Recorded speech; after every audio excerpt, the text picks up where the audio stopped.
Today, we are looking at Gen Z and the job market through a game theory lens. Not just what is happening, but how people reason when the rules keep changing. The central challenge is that young workers are entering a market where the payoff table feels unstable. A degree, an internship, a strong resume, a polished online profile, technical skills, soft skills, and personal branding all seem to matter, but the value of each move can shift quickly when AI changes what employers need. Exactly. Game theory is useful here because it focuses on strategic behavior. Gen Z is not simply asking, what job should I get? They are asking, what move gives me the best chance when employers, colleges, platforms, recruiters, and AI tools are also making moves at the same time? In that sense, the job market is not a simple race. It is a repeated game with incomplete information. And incomplete information is the key phrase. Gen Z often does not know whether a job posting is real, whether an entry-level role is truly entry-level, whether AI is screening their resume, whether a company is hiring now or just building a talent pool, or whether the skills they are learning today will still be rewarded in 2 years.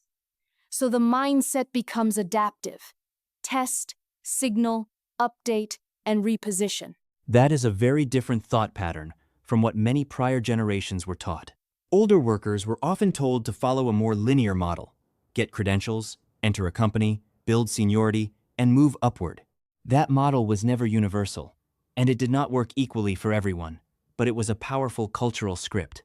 Gen Z is entering with a different script: diversify options, maintain flexibility, build a portfolio, and assume that the game can change without warning. Let's break down the causes. First, AI disruption changes the perceived value of routine cognitive work. Tasks like drafting, summarizing, coding assistance, customer support triage, research support, image generation, and data handling can be accelerated or partially automated. That creates uncertainty around entry-level positions because those roles have traditionally involved learning by doing basic tasks. If AI absorbs some of those tasks, the pathway into skilled work can feel narrower. Second, the signaling system is crowded. In game theory, signaling is how one player communicates quality or commitment to another player when information is uneven. A diploma used to be a stronger signal by itself. Now many candidates have degrees, certificates, projects, social media presence, internships, volunteer work, side hustles, and AI-assisted portfolios. When everyone improves the signal can become noisier. That creates what we might call a signaling arms race. If one applicant uses AI to tailor every resume, others feel pressure to do the same. If one candidate has a portfolio website, others build one too. If one person posts thoughtful industry commentary online, others begin doing it as well. The result is not that these moves are useless. It is that the baseline rises. The equilibrium shifts. And that can create frustration. Gen Z may feel like they are making the correct moves, but the reward does not arrive. In game theory language, they may be playing a strategy that used to be dominant, but the payoff structure has changed. A good resume, a degree, and persistence still matter, but they may not be sufficient if the employer's strategy is cost control, automation, outsourcing, or hiring only candidates who already have experience. Let me tap the table on this point. Gen Z is not just competing with other people. They are competing with systems. They are competing with applicant tracking software, AI filters, global labor pools, algorithmic visibility, and employer uncertainty. That changes the emotional experience of the job hunt. Rejection can feel less like a human judgment and more like being invisible inside a machine. The implications are serious. One implication is risk aversion mixed with experimentation. That sounds contradictory, but it makes sense. Gen Z may avoid long-term commitments that seem fragile while experimenting with multiple small bets: freelance work, content creation, micro-credentials, networking, internships, entrepreneurship, and remote opportunities. Instead of putting everything into one path, they spread risk across several paths. That is a portfolio strategy. In investing, Diversification reduces dependence on one asset. In careers, diversification reduces dependence on one employer, one credential, or one industry. From a game theory standpoint, it is a response to uncertainty. If you do not know which move will pay off, you maintain optionality. But optionality has costs. Constantly maintaining multiple paths can lead to burnout. If a young person feels they must be a student, worker, creator, networker, personal brand manager, and lifelong learner all at once, the strategy becomes exhausting. The game never feels over. There is no stable finish line. Another implication is a shift in loyalty. Prior generations often heard that loyalty to an employer could lead to stability. Gen Z is more likely to ask whether the employer is loyal back. If layoffs, automation, and restructuring can happen quickly, then loyalty becomes conditional. The strategic mindset becomes, I will contribute, but I will also keep my outside options alive. That is repeated game logic. In a repeated game, trust can develop if both sides expect future interaction and fair treatment. But if one side believes the other may defect, the incentive to cooperate declines. When workers see companies automate roles, freeze hiring, or demand experience without training, they may respond by job hopping, negotiating harder, or keeping side projects active. Triggers matter too. What triggers Gen Z's anxiety or strategic shift? One trigger is seeing entry-level job postings requiring years of experience. Another is hearing that AI can do parts of a role they hope to enter. Another is applying to many positions and receiving little or no response. Another is watching peers appear successful online, which can create a distorted comparison game. Social comparison is its own strategic environment. Online platforms turn career progress into visible signals, announcements, promotions, new jobs, internships, conference photos, project launches. But what is visible is not always the full truth. Gen Z may be evaluating their own private struggles against someone else's public highlight reel. That can distort decision-making.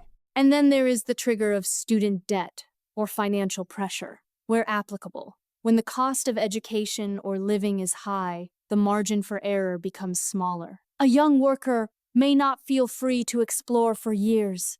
They may need income quickly. That changes the payoff table.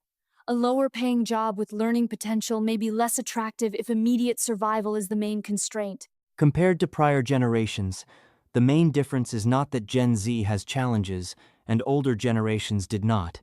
Every generation faced disruption.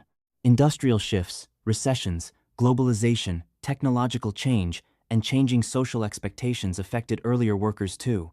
The difference is speed, visibility, and the feeling that the rules are being rewritten in public in real time.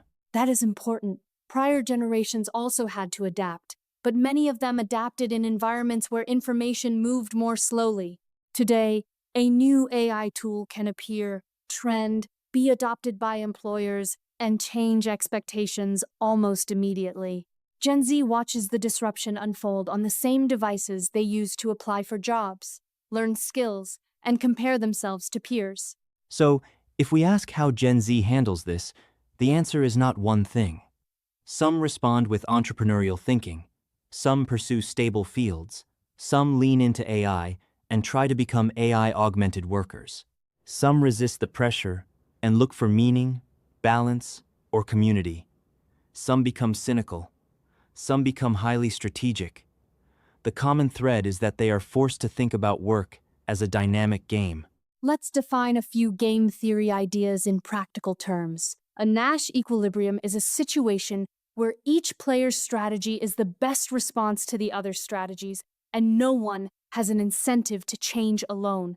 In the job market, if employers use AI screening and applicants use AI resume tools, both sides may feel they have to continue, even if the result is impersonal and inefficient. No single applicant can stop using optimization if everyone else is optimizing. That is a strong example. Another idea is the prisoner's dilemma. Employers may want loyal, skilled workers, and workers may want stable, fair employers. Cooperation would be better. But if workers fear being underpaid or laid off, and employers fear workers will leave quickly, both sides may act defensively. Employers offer less training, workers offer less loyalty, and the outcome is worse for everyone. Then there is the concept of asymmetric information. Employers do not fully know a candidate's ability. Candidates do not fully know the employer's culture, stability, or true expectations. AI can help process information, but it can also create more noise. A beautifully written AI-assisted application may not reveal real skill. A polished job description may not reveal workplace reality. That is why credible signals become valuable. For Gen Z, credible signals might include real projects, demonstrated problem solving, references, internships, public work samples, community involvement, or the ability to explain how they used AI responsibly. The key is not just saying, "I know the tool." The stronger signal is saying, "I know how to think with the tool, check its output, and create value beyond it."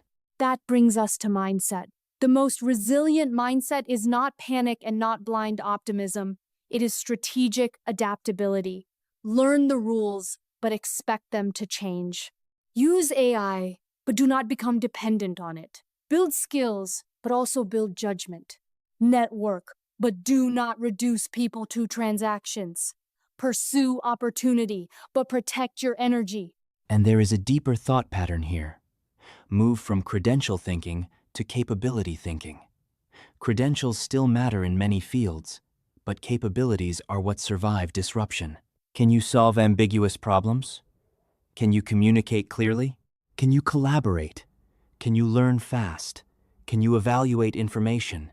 Can you make ethical decisions when tools make action easier but consequences remain human? This is where Gen Z may have an advantage. Many grew up navigating digital systems, platform incentives, rapid content cycles, and constant updates. That does not automatically make the job market easy, but it can make them more fluent in adaptation. They may be more willing to question old assumptions and experiment with new career models. At the same time, we should be careful not to romanticize struggle. Adaptability is valuable, but instability should not be treated as a personality test. If the market demands flexibility from young workers, institutions and employers also have responsibilities. Training, transparency, fair hiring practices, and realistic job requirements matter. A game with unclear rules produces distrust. Before we go further, let's take a moment for The New Sentinel. The New Sentinel is a podcast dedicated to in-depth discussions and deep dives across a wide array of topics. From the glitz and glamour of pop culture to the strategic intricacies of military operations, it covers it all with thoughtful storytelling, detailed analysis, and conversations designed to give listeners a fuller understanding of the subject. Whether you are a pop culture enthusiast, someone interested in global security, or simply a listener who enjoys a smart conversation, The New Sentinel has something for you. Tune in, view, subscribe, and comment to stay informed and entertained. And if you are an entrepreneur looking to advertise your product or service, The New Sentinel can help you connect with an engaged audience. Now back to Gen Z and AI disruption. One practical question is, what strategies make sense? The first is to treat AI as a complement, not just a threat. If AI can draft, summarize, calculate, or generate options, then the human edge moves toward judgment, taste, context, ethics, creativity, relationship building, and accountability. The second strategy is to create proof of work. In a noisy signaling environment, saying you are capable may not be enough. Showing a project, explaining your process, documenting what you learned, or demonstrating a before and after result can separate real capability from generic claims. That matters because employers are trying to reduce uncertainty. The third strategy is to understand incentives. If a company says it wants innovation but rewards conformity, pay attention. If a role says entry level but requires advanced experience, pay attention.